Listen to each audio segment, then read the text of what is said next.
Spinoza, 1632 to 1677. Whereas Descartes had a great influence on philosophy and a considerable influence on mathematics, Spinoza arguably had a greater and more general influence, nothing less than an influence on world history.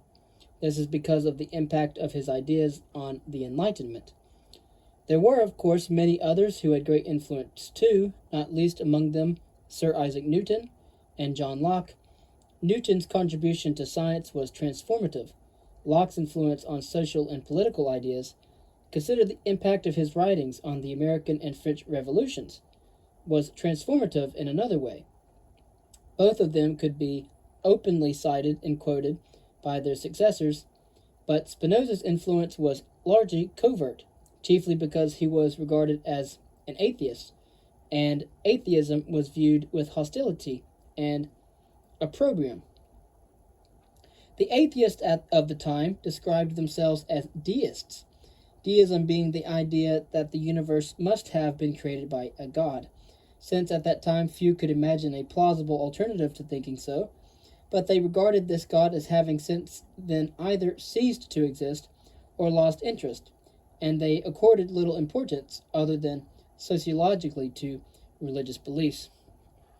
This attitude to Spinoza began among his own community of Jewish exiles living in Amsterdam in the Netherlands, where he was born, Spinoza, in 1632. When he was 24 years old, the synagogue excommunicated him for abominable heresies and also monstrous deeds. These were not made explicit, and he was never readmitted.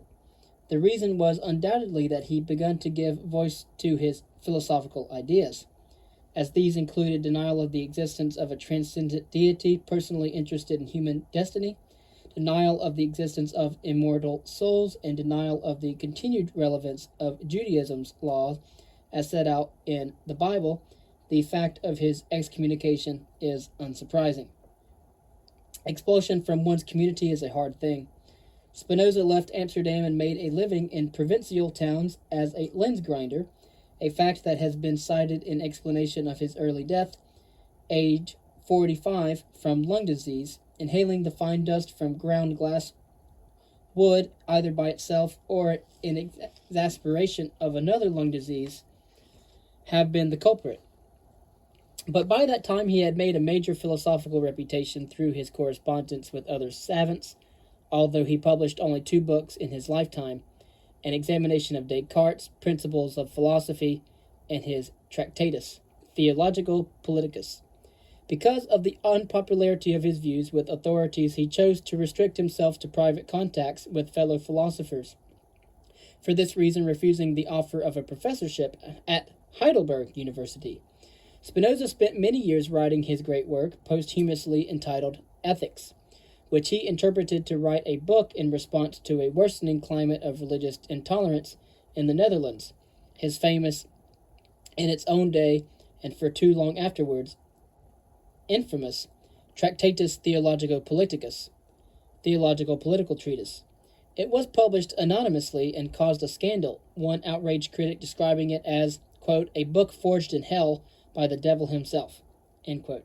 His reputation suffered further when his essay Tractatus Politicus, unfinished at his death, was posthumously published. The Ethics is a comprehensive philosophical treatise embracing metaphysics, epistemology, psychology, and science, as well as ethics. Spinoza had made an early attempt to set out these views in his posthumously published short treatise on God, man and his well-being, which, if one adjusted it to God, the world, man, and his well-being, would sum up quite well the subject matter of the ethics itself. His aim was to show that the best life is a life in which reason reveals the true nature of things, so that by understanding them we can be liberated from the bondage of both false beliefs and of misdirected, because inevitably futile, passions.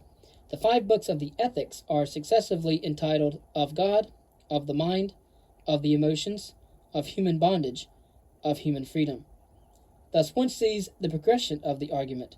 The full versions of the final 2 books' headings make this yet clearer.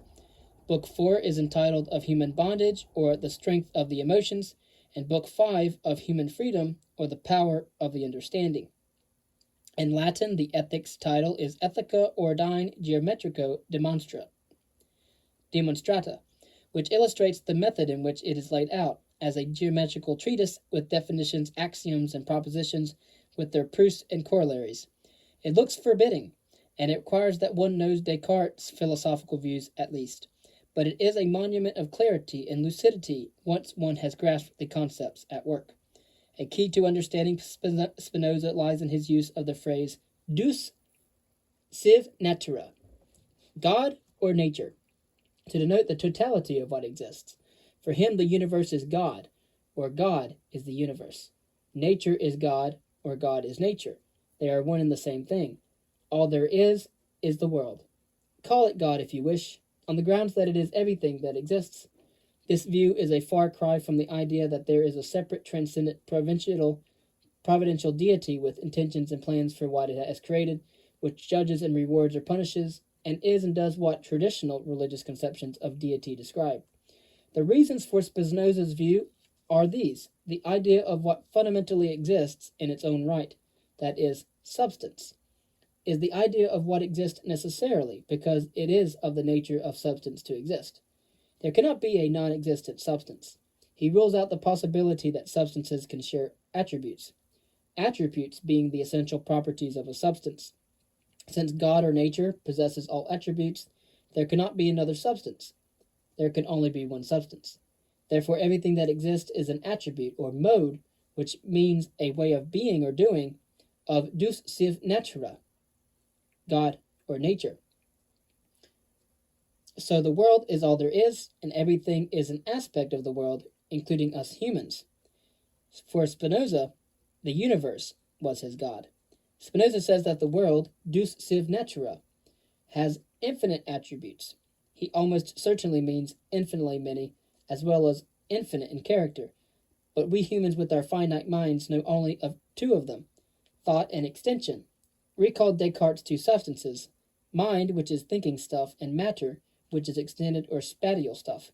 Being spatial, extended, or material is therefore an attribute of deus sive natura, of God. Such a view is cause for excommunication by any religious community, and likewise it is an attribute of deus sive natura to be mind or thought. Human minds are modes of the infinite mind. It follows from the fact that deus sive natura is a necessary being, exist necessarily, cannot not exist, and that all the truths about it flow with logical necessity from the infinite attributes constituting its essence, that therefore everything that is or happens is itself necessary. Nothing can be other than it is.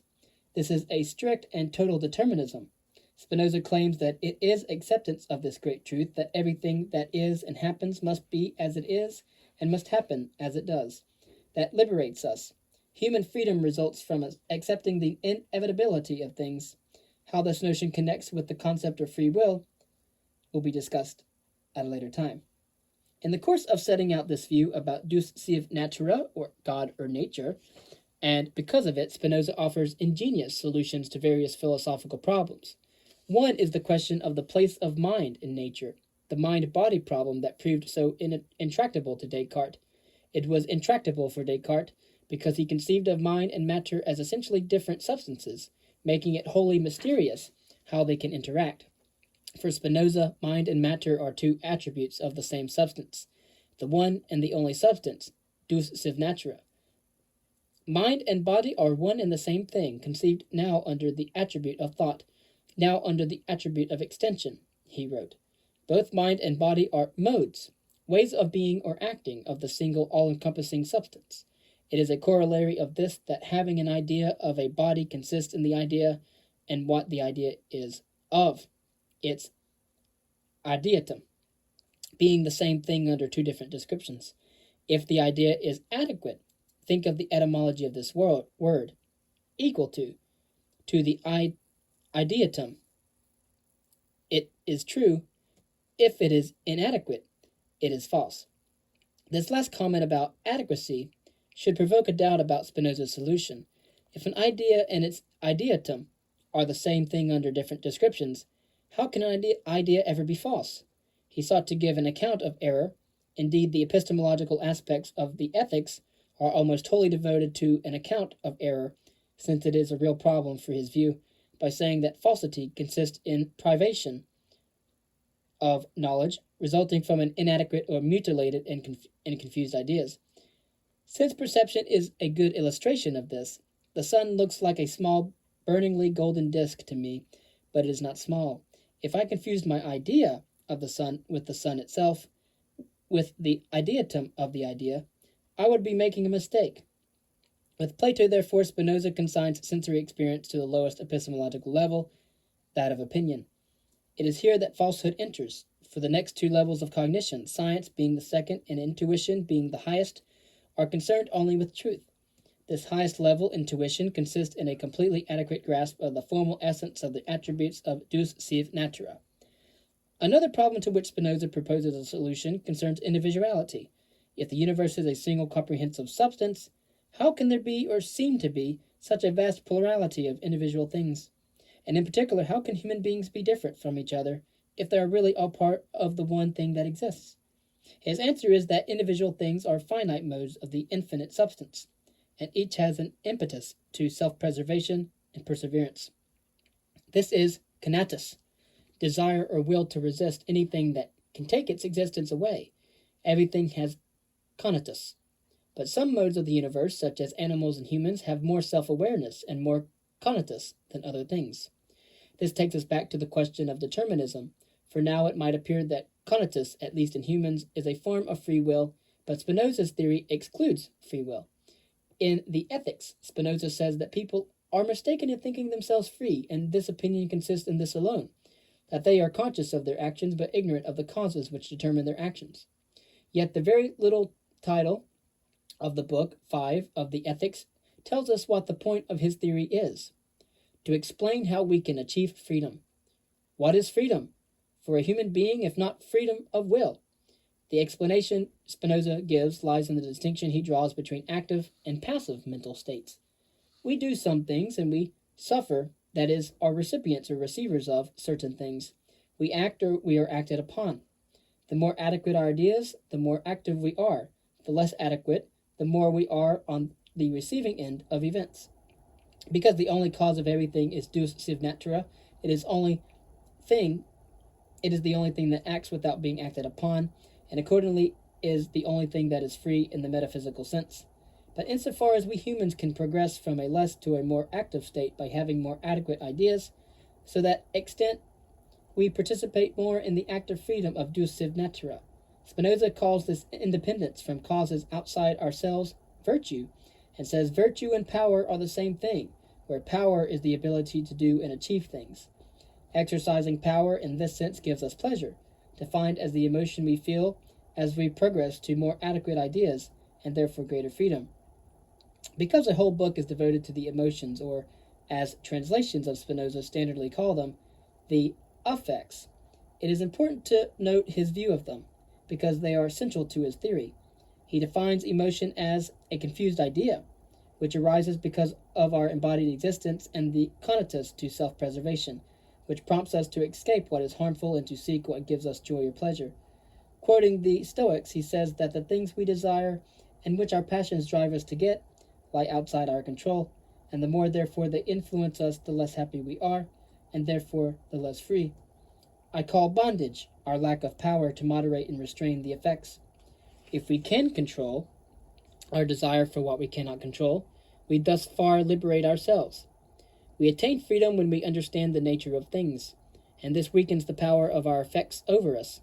When we feel an intellectual love for reality as it really is, which is to say when we live according to reason and understanding, we acquire the power that is virtue, and we are free. Spinoza's Tractatus Theologico Politicus is a radical book. Its aim is to warn its readers against the power of religion to control their lives by encouraging in them the emotions of superstition, fear, and hope, which the clergy use to influence them in the direction that the church and the temporal powers who find it such a useful ally, wish to lead them. He was especially concerned to argue that religion and philosophy, in the latter term including science, occupy completely different spheres, one depending on faith and the other on reason. and that religion should leave philosophy free to pursue its inquiries without interference. He argued that such freedom would conduce to public peace, because it is sectarian disputes that give rise to civil disorder, not science. He demonstrated by an examination of Scripture that the prophets were not very intelligent or knowledgeable, that the laws of religion do not conduce to human happiness, that miracles are impossible, and that in general superstition is the bitter enemy of all true knowledge and true morality. The Tractatus is a plea for toleration and the freedom to think and inquire. Spinoza argued that the Bible comes down to one simple message. If one leaves aside all the rest of its talk of laws and miracles and all its superstitious elements, love your neighbor. This claim has immediate consequences for politics. In Spinoza's view, indeed, a large part of the aim of the Tractatus was to urge a political view. This is that it is a mistake for a state to think that it can control what people inwardly think, although it is right that it should aim to encourage outward behavior that ensures peace, safety, and well-being in society. He described the ultimate purpose of the state as being not to dominate or control people by fear or subject them to the authority of another. On the contrary, its aim is to free everyone from fear so that they may live in security, that they may retain to the highest possible degree their natural right to live and to act without harm to themselves or to others, to allow their minds and bodies to develop in their own ways in security and enjoy the free use of reason, and not to participate in conflicts based on hatred, anger, or deceit, or in malicious disputes with each other. Therefore, the true purpose of the state is in fact freedom. What is private and personal to each individual in the way of his or her own thoughts and beliefs cannot be a matter for law or a sovereign's commands. Everyone is by absolute natural right the master of his own thoughts, he wrote, and utter failure will attend any attempt in a commonwealth to force men to speak only as prescribed by the sovereign, despite their different and opposing opinions. There will be disagreements and arguments, but good government will be tolerant and will recognize that worse vices arise from trying to control thought than by allowing it to be free. Moreover, freedom of thought is of the first importance in fostering the sciences and arts, for only those whose judgment is free and unbiased can attain success in these fields. It is easy to see why Spinoza's extraordinary achievement would be such a beacon to the Enlightenment. It says, "What exists is the universe, and humanity is part of the universe, subject to the same laws. The life of reason is a life free from the trammels of fear, superstition, and unreasonable hopes and desires. It is a life based instead on knowledge, on science and rational inquiry, on what really matters in practice to humankind. Freedom of thought is essential for progress and for the flourishing of individuals and society." Spinoza's God was the universe. The universe was his God.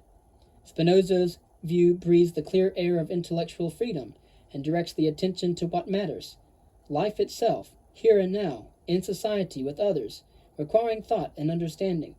The liberation his views not only urged but helped to bring about in the Enlightenment proved to be a heady and extremely consequential one.